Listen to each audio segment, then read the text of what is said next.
অনেকদিন পর তো এই দেখো আমরা আজকে পিকনিক করছি। এই দেখো কি আইটেম হচ্ছে আমাদের, তোমরা দেখে নাও। এই দেখো আমরা সকালে মিলে করছি আমাদের সেলাইয়ের।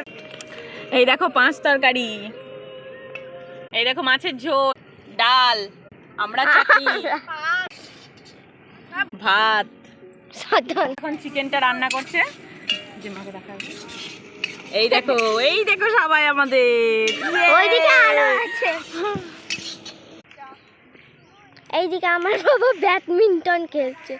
বাবা শর্ট ছেড়ে দিচ্ছি, করছিস তুই?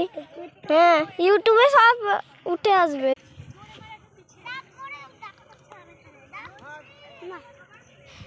না হবে তো।